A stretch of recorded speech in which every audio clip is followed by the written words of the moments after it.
Jadi pada senyawa alkil halida dengan rumus umum Rx ya, maka di situ ada ikatan antara karbon dengan halogen. Apa sifat ikatan CX ini? Sifatnya adalah lemah. Nah, maka secara alamiah ya, sesuatu yang lemah itu, ikatan yang lemah itu, maka akan mudah putus, ya nak? Dengan kata lain, mudah digantikan. Kenapa? Karena sifat ikatannya lemah. Jadi karena sifat ikatannya lemah, sehingga gugus halida itu mudah dikonversi atau diganti atau diubah menjadi berbagai macam gugus fungsi yang lain. Ketika gugus halidanya digantikan dengan OH, berarti X-nya berubah jadi OH, jadinya ROH, maka akan dihasilkan senyawa alkohol. Nah, ketika X-nya diubah menjadi gugus OR, berarti jadinya RO, R aksen, maka dihasilkan produk ether. Ketika gugus X-nya digantikan dengan NH2 misalkan, maka jadilah senyawa amina. Dan berbagai macam senyawa lain yang dapat kita buat ya dari bahan baku alkil halida. Nah, ini pentingnya kenapa kita di farmasi juga perlu memahami berbagai macam jenis reaksi yang ada ya. Tujuannya supaya kita tahu bagaimana cara mengubah dari satu bentuk senyawa menjadi senyawa lain. Dengan cara itu bisa jadi kita mendapatkan senyawa lain yang kegunaannya nanti akan lebih banyak dan lebih luas ya. Sehingga salah satunya dapat diaplikasikan di bidang farmasi. Alkohol banyak nggak perannya di bidang farmasi? Sangat banyak ya. Ya, beberapa jenis alkohol digunakan dalam formulasi, ya nak? Misalkan pada formula atau sediaan desinfektan atau sediaan antiseptik, itu alkoholnya sebagai bahan aktifnya, ya kan? Bisa alkohol etanol ya, bisa isopropil alkohol ya. Sebagai desinfektan kita bisa gunakan fenol ya. Jadi sangat banyak sekali peran alkohol dalam bidang farmasi. Nah, ini pentingnya kita mempelajari reaksi-reaksi organik ini supaya kita bisa mengetahui ya bagaimana sih suatu senyawa dapat diubah menjadi senyawa lain sehingga nanti senyawa tersebut dapat diaplikasikan di dalam bidang farmasi ya. Nah, tadi kita cerita mengenai ikatan CX ya. Nah, apa yang akan terjadi ketika gugus X lepas? Sebelumnya saya akan menjelaskan ya mengenai apa itu ikatan. Ketika belajar kimia dasar atau di SMA, saudara pasti sudah diberikan materi terkait dengan jenis-jenis ikatan kimia. Salah satunya ada yang disebut dengan ikatan kovalen. Ikatan kovalen itu terbentuk akibat pemakaian bersama dari sepasang elektron. Ya kan? Nah, bagaimana ikatan CX ini bisa terbentuk? Karena ada satu elektron karbon dan ada satu elektron dari atom X yang dipakai secara bersama. Sehingga terbentuklah ikatan antara atom karbon dan X. Ikatan tersebut disebut ikatan kovalen. Nah, kita sudah belajar juga kemarin mengenai ionisasi. Ya, ketika terjadi pemutusan ikatan secara heterolitik, kalau ikatannya antara karbon dengan X, karbonnya atau atom X-nya yang akan membawa sepasang elektron ikatan tadi? Atom X-nya, Pak. Ya, karena atom X itu sifatnya lebih elektronegatif, ya kan? Dia akan cenderung menarik elektron ikatan ke arah dirinya. Sehingga ketika ikatan CX ini putus, yang membawa elektron adalah X. Oleh karena itu, anak panahnya dibuat ke arah X. Nah, sehingga nanti atom karbonnya menjadi bermuatan apa, Sajidatul Fa? Positif, Pak. Positif. Sedangkan atom X-nya menjadi Negatif. negatif. Kenapa? Karena dia membawa sepasang elektron sehingga dia mengalami kelebihan muatan negatif. Karena elektron bermuatan negatif. Nah, gugus X dapat lepas dengan membawa sepasang elektron ikatan dan membentuk anion halida yang bersifat stabil. Ya. Sehingga gugus X ini disebut sebagai good living group. Dengan kata lain, dapat juga kita sebut sebagai gugus lepas yang baik. Jadi gugus X ini sifatnya mudah lepas, mudah digantikan, ya, sehingga dapat dengan mudah nantinya mengalami reaksi substitusi, ya. Nah, apabila gugus X lepas, ya, berarti X tadi lepas, meninggalkan atom karbon, gitu kan ceritanya, ya. Kemudian digantikan dengan suatu nukleofil, maka reaksinya kita sebut sebagai reaksi substitusi nukleofilik. Artinya apa? Gugus X digantikan oleh nukleofil, sehingga reaksinya disebut reaksi substitusi nukleofilik. Nah, supaya tidak membayang-bayang di kepala apa sih Pak reaksi substitusi nukleofilik, nah kita akan langsung membahas contoh reaksinya. Pada reaksi substitusi nukleofilik, senyawa 1-bromopropana, ya, ini disebut sebagai 1-bromopropana. Jadi gugus Br-nya terikat pada karbon nomor 1. Direaksikan dengan apa? Dengan nukleofil hidroksida, ya. Maka akan terjadi substitusi gugus Br oleh gugus OH. Jadi gugus Br-nya akan digantikan oleh gugus OH. Sehingga Br tadi akan putus ikatannya, ya, dengan karbon tadi, ya. Kemudian kita lihat pada produknya, ya, digantikan menjadi OH. Nah, OH ini merupakan salah satu contoh nukleofil.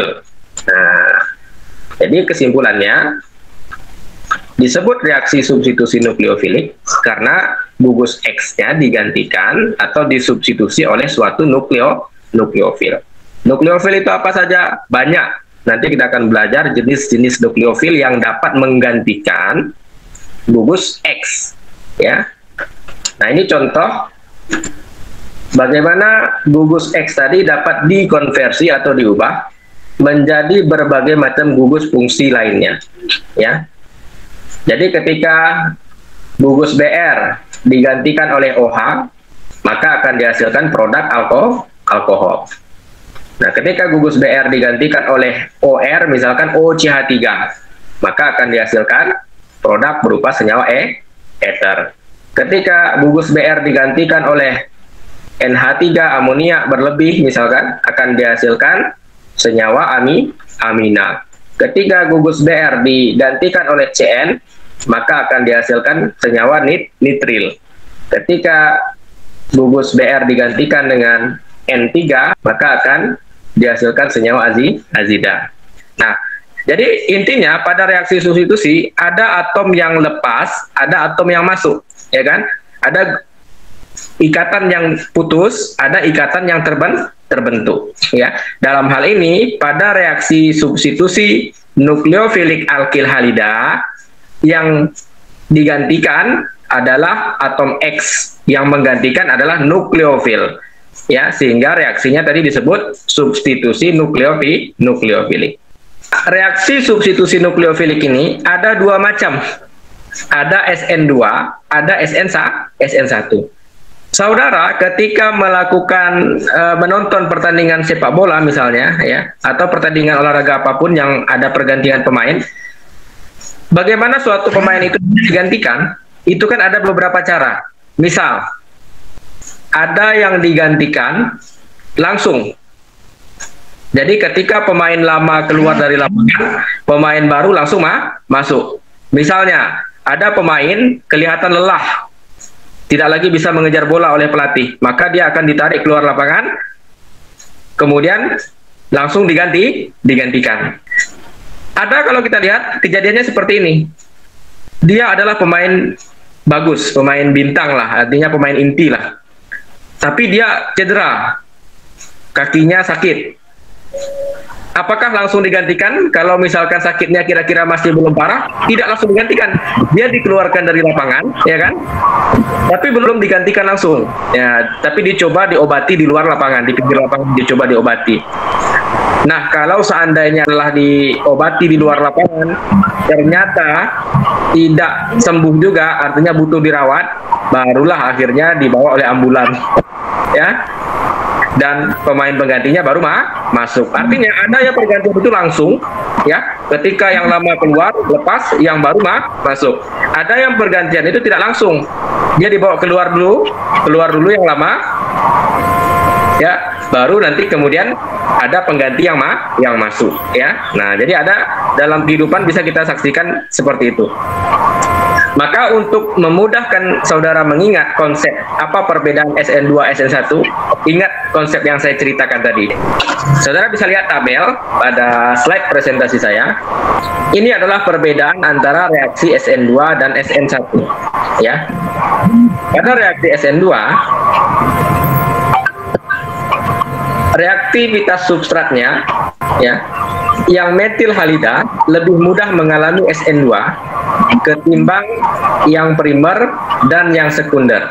Artinya kalau kita punya metil klorida pasti akan lebih mudah mengalami reaksi SN2 ketimbang etil klorida, karena metil klorida adalah metil halida, etil atau propil klorida adalah alkil halida primer. Itu sebab saudara diminta untuk memahami jenis-jenis alkil halida, karena ini penting untuk memahami reaksinya, ya. Bagaimana dengan alkil halida tersier? Alkil halida tersier ini akan lebih cenderung mengalami SN1. Jadi pada reaksi SN1 kebalikannya, yang tersier itu akan lebih mudah mengalami SN1 ketimbang yang sekunder. Nah, jadi dari segi reaktivitas alkil halidanya itu akan berbeda antara reaktivitasnya ketika mengalami reaksi SN2 dengan SN1.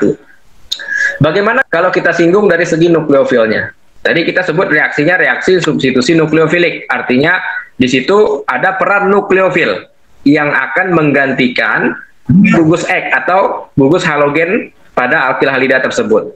Nah, pada reaksi SN2 nukleofil kuat cenderung diperlukan. Jadi reaksinya baru dapat berlangsung apabila nukleofilnya kuat. Maka nanti kita perlu membahas ada yang namanya nukleofil kuat, ada nukleofil lemah, ya. Nah, sedangkan pada reaksi SN1 tidak perlu nukleofil kuat. Nah, ini perbedaan dari segi kekuatan nukleofilnya, ya. Nah, kemudian kenapa disebut SN2 SN1? Disebut SN2 karena reaksi ini orde-nya orde 2. Artinya, laju reaksi dipengaruhi oleh konsentrasi alkil halida maupun konsentrasi nukleofil.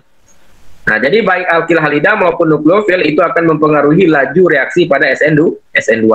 Karena itu disebut sebagai orde 2. Nah, SN1 kenapa disebut SN1? Ya, karena dia adalah reaksi orde 1. Artinya, laju reaksinya hanya bergantung pada jenis alkil halidanya, tidak dipengaruhi oleh nukleofil. Oleh karena itu dia disebut orde 1, sehingga disebut reaksinya SN1. Nah, ini kalau ada yang nanya, Pak, kok ada disebut SN2, SN1? Nah, itu datangnya dari orde tadi, ya. Nah, bagaimana tahapan reaksinya? Pada SN2, reaksi berlangsung dalam satu tahap. Sedangkan SN1 berlangsung dalam 2 tahap dan biasanya ada tahap tambahan. Nah, kemudian kalau kita tinjau dari bagaimana proses pergantian ikatannya. Nah, ini yang saya katakan tadi. Bagaimana pemain itu digantikan di dalam suatu pertandingan. Yang pertama tadi, dia digantikan langsung, ya. Jadi yang lama keluar ke pinggir lapangan, berjalan ke pinggir lapangan, yang baru langsung masuk. Nah, ini adalah mekanisme untuk pergantian pada reaksi SN2. Saudara bisa baca, pemutusan ikatan CX terjadi serentak dengan pembentukan ikatan antara karbon dengan nukleofil. Nah, apa bedanya dengan SN1? Ini yang saya katakan tadi, pemain ini pemain inti. Misalkan Lionel Messi atau bisa juga Cristiano Ronaldo gitu ya.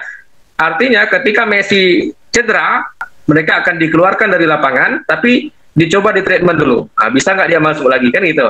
Bisa nggak dia tetap melanjutkan permainan? Namun kalau memang cederanya parah, barulah dia digantikan dengan pemain cadangan. Artinya, ikatan CX putus terlebih dahulu. Nah, jadi ikatan CX-nya putus terlebih dahulu, yang lama udah putus duluan, baru setelah yang lama putus, nukleofilnya, oh yang lama udah putus nih, kata nukleofilnya, baru nukleofilnya mendatangi si karbon, dan akhirnya terjadilah ikatan baru. Jadi, pada SN1, ikatan CX putus terlebih dahulu, sehingga terbentuk yang namanya karbokation, ya. Setelah itu baru nukleofil masuk, sehingga terbentuk ikatan antara karbon dengan nukleofil. Nah, jadi inilah perbedaan mekanisme antara SN2 dan SN1. Nah, bagaimana kalau kita tinjau dari arah serangan?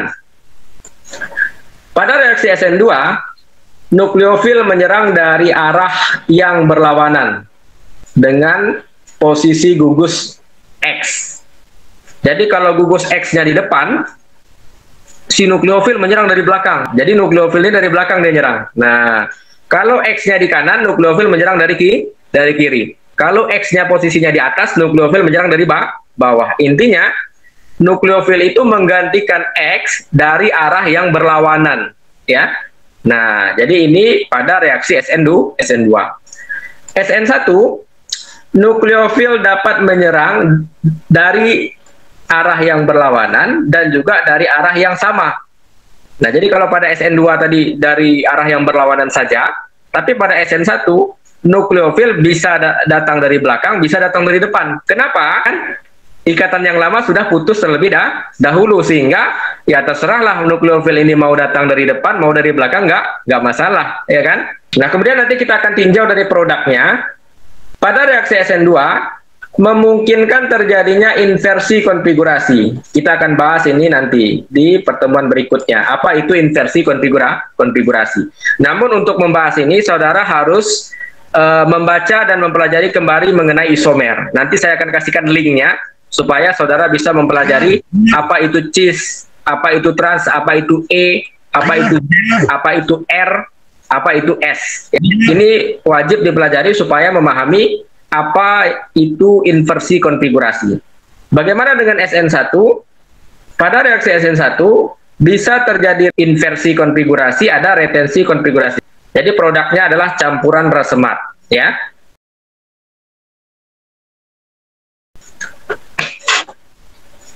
Nah, ini nanti silahkan dibaca di rumah, ya. Mengapa pada reaksi SN2 yang metil halida lebih mudah mengalami reaksi SN2 ketimbang yang primer, ketimbang yang sekunder? Penjelasannya ada di sini, ya. Jadi pada reaksi SN2, gugus alkil itu dapat menyebabkan halangan sterik sehingga memblok serangan nukleofil. Nah, jadi OH ini kan dia menyerang dari belakang. Ketika BR-nya di kanan, maka OH menyerang dari kiri. Saudara perhatikan ini. Nah, ketika dia ingin menyerang dari arah berlawanan, di sini kan ada gugus alkil. Dalam hal ini gugus alkilnya adalah metil. Semakin banyak gugus metil yang terikat pada karbon elektropil itu, ya, akan menyebabkan OH menjadi semakin sulit menyerang. Saudara bisa perhatikan nih. Jadi yang ini adalah yang primer. OH masih bisa masuk karena hanya satu gugus metil penghalangnya. Tapi yang nomor 2, yang ini sudah mulai susah karena dihalangi oleh 2 gugus metil. Karena ini adalah alkil halida sekunder. Meskipun lebih susah dibandingkan yang pertama, attack is possible. Nukleofil masih dapat masuk, nukleofil masih dapat menyerang. Karena masih ada celah, ya, untuk dapat berikatan dengan karbon elektrofil. Namun yang ketiga, attack is impossible. Artinya apa? Serangan tidak mungkin. Kenapa tidak mungkin? Karena untuk berikatan dengan karbon elektropil dihalangi oleh 3 buah gugus metil. Ini metil yang pertama, ini metil yang kedua, ini metil yang ketiga. Jadi ada 3 gugus metil yang menghalanginya, sehingga tidak memungkinkan nukleofil tadi dapat menyerang karbon elektropil tadi. Makanya yang tersier cenderung tadi kalau kita lihat tabel, yang tersier cenderung mengalami SN1. Nah, jadi nanti silahkan dibaca. Ini adalah penjelasan mengenai mekanisme reaksi SN2, dan di sini ada latihan soal. Coba saudara menjawab latihan soal ini tanpa melihat jawabannya, ya, karena jawabannya ada di sini. Ini ada soal rebutan. Silahkan masing-masing memilih satu soal untuk dijawab. Ada 5 soal. Saudara tinggal menuliskan pada kertas struktur produknya, ya.